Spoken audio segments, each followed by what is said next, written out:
Namaste. To whoever this video finds, I woke up this morning feeling inclined to elaborate on something that I shared previously. On the basis of meditation, I put out a post around Remembrance Day,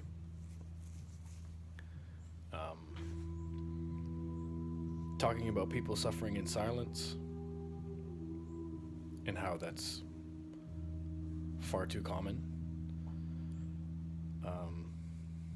for the military population as well as the general public.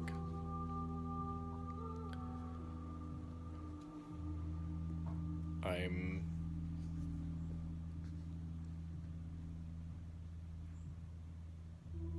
just got a text from someone who is going through something pretty drastic himself, a friend of mine, the same friend who I actually was supporting and continuing to support in his mental health battle. He's going through some tough life changes that he does not want to. It's beyond his choice. He's still just texting me.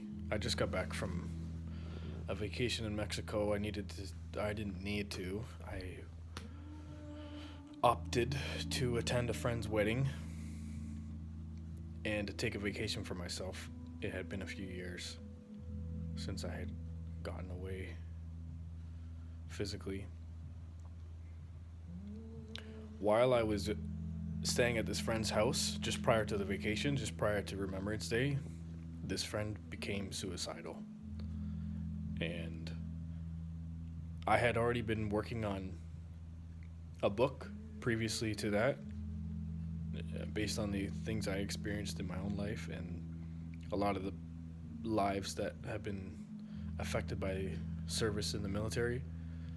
This friend is also ex-military. And while I was at his house already making that post, he himself was in a dark place, feeling alone, although I was there to support him, and I don't judge him for that because I know that feeling. I wanted to elaborate now on what is meditation and how do we access that mental state anywhere at any time. It's very possible. Meditation is silence, ideally, not following our thoughts, sitting in the now, right here, right now, in whatever space you find yourself in. Meditation is not suppressing thoughts. It's not avoiding certain things. Meditation is not booking a vacation or a retreat and getting outside of your day-to-day life. It's not something that we have to prepare a space or a time for. It's something that I think is a bit misunderstood in North American society, in Western civilization, that we think requires certain things. For example, sitting alone with your eyes closed, undistracted by life. Yes, that's definitely a way to meditate and to create a more intense environment to support a better meditation, but that's not at all what meditation is. So in the video I talked about life itself being meditation, and I got some feedback from a guy, a new friend who I became acquainted with during this same stay where I was staying with my friend, supporting him, that doesn't make sense. It's kind of a vague, grand claim that I had been making. And I was thankful that I told him that he felt that way, because I knew that that would be the reaction.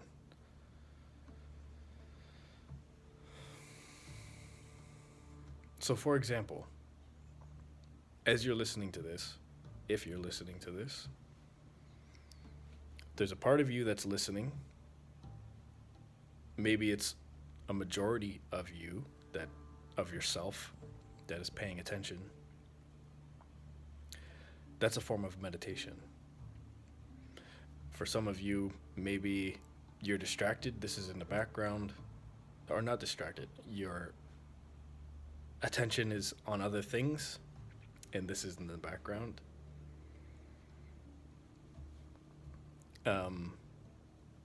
And you're used to conducting yourself that way, where you're splitting your attention. You're giving a little bit over here to the tasks that you have to do. You're giving it a little bit over here to the things that you would like to be doing. All the while, your mind is in a completely different place. You're thinking about the past. You're reminiscing. You're curious about the future. Wanting to be prepared. Wanting to be putting yourself in the best place possible to accept that future, whatever it may be.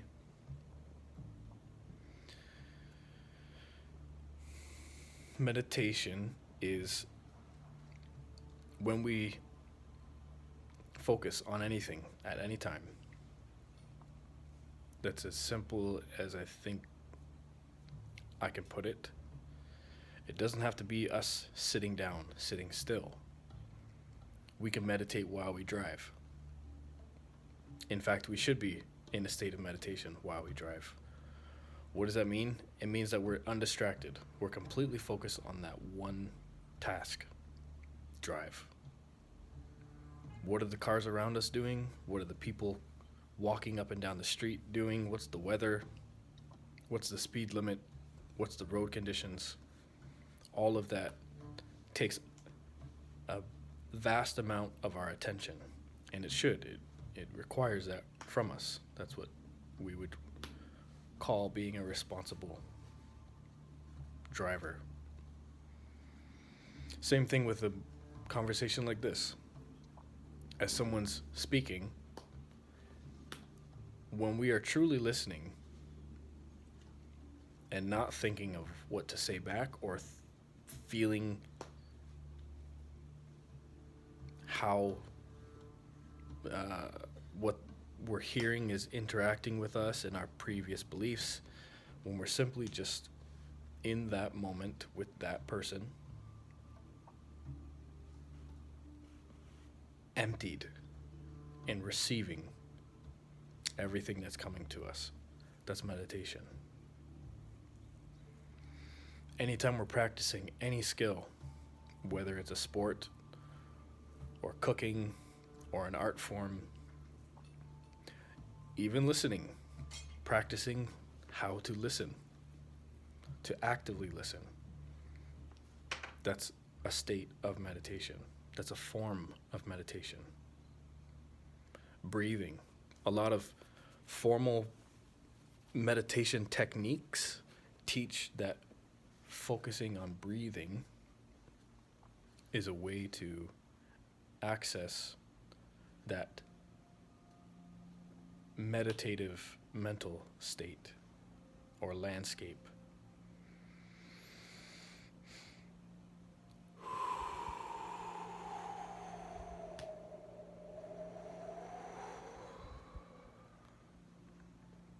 As simple as that is, it's very challenging for most of us to do from one breath to the next. And let alone doing that all day long, every day.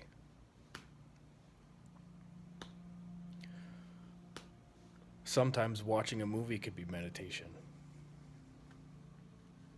If we remain aware that it is just a movie we are watching and we are not bought into the drama of it,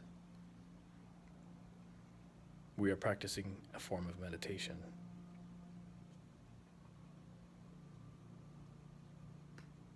Gardening is a form of meditation. Kickboxing, working out, is a form of meditation. When you're focused on the reps that you're currently doing or the skill that you're currently learning, you're meditating. I had been an athlete my whole life, and no one had ever told me that. I just thought that's just focus, or that's just practice, or some other term.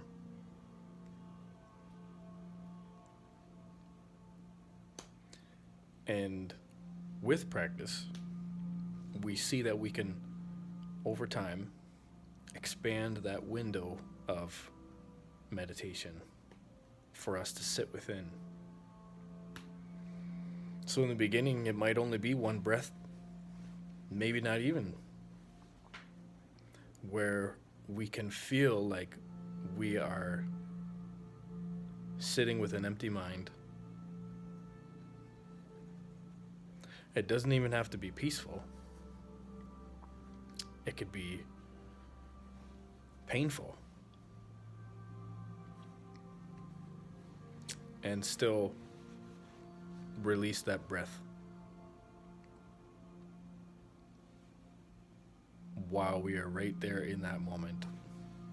Whether it's feeling our body being held to the place we are by gravity perfectly as it is in every moment of life, or whether we're feeling the sensations in our body temperature, our heart rate, our inner sensations, our chronic pains or emotions that we're used to feeling within ourselves, whether we feel tension in our chest or our shoulders or our brow.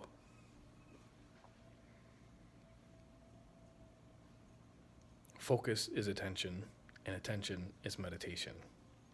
Consciously placed on one thing at one time in the right here, right now moment. Which more people are waking up to the reality that that's all that there ever is.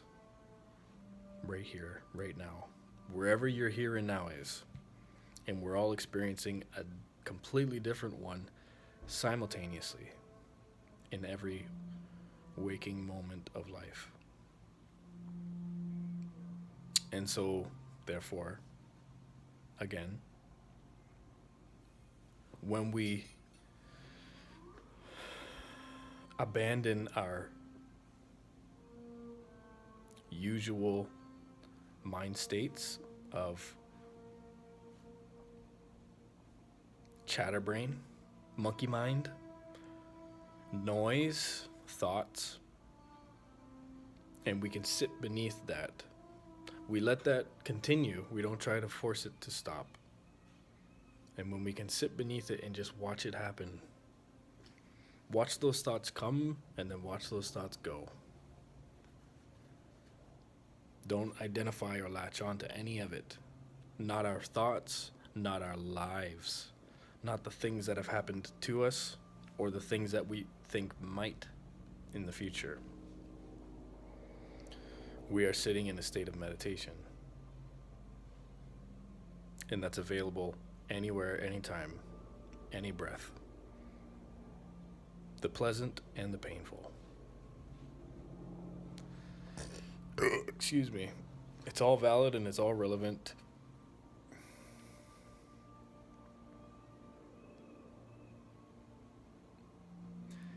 And I have been living in a state of meditation in almost every single breath for the past 7 years, since 2016. When life became unbearable, Breathing itself became painful. Opening my eyes to reality was painful. Some days it still is. And so, for that fact, I have had to remain in the moment for my own survival, for my own sanity. And I've been blessed and thankful to experience life just as it is in every single breath. Since before those days, since my inception, I had always been a thankful and happy soul up until those years ago. And I'm still thankful and even happy that perhaps through my pain, I am able to help someone else in theirs find their own way through that pain into bliss.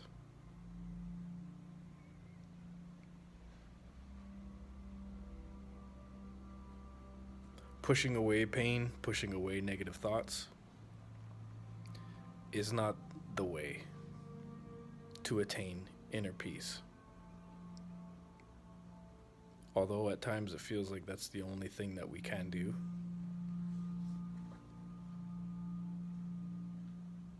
It is a sticky process and sometimes makes things worse.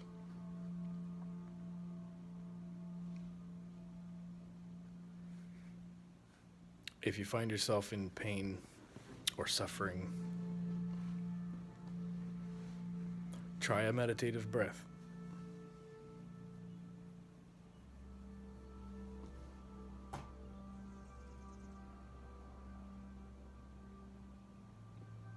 Open your perspective to something larger, a larger truth, because we are not our suffering and we are not our pain. Yes, those are valid experiences, but they do not define us. Not ever.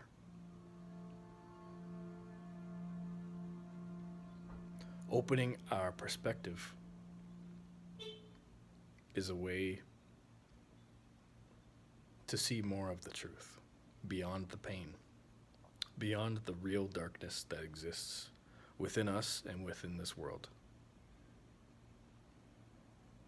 We start to see a grander picture.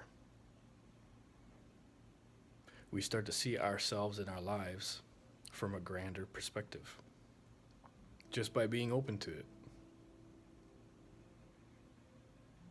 Because the truth is that we are a part of every single thing that we can fathom and that we aren't even aware of. As far as any eye can see, we are inseparable from life itself, because that is exactly what we are.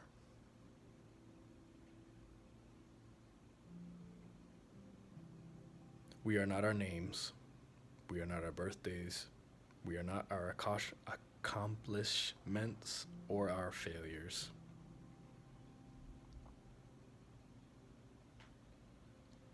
We are not these bodies or these mental states that we're used to living within. They do not define us. And we only limit ourselves. Yes, partially due to being conditioned that way. And partially due to feeling like it's an honorable thing to do and to be.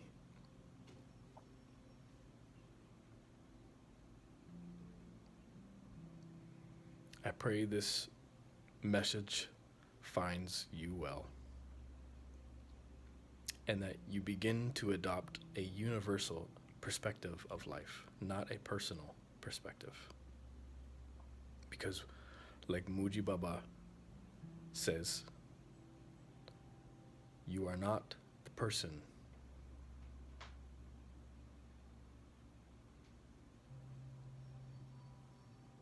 We are not our stories. Those get left behind just like our bodies do.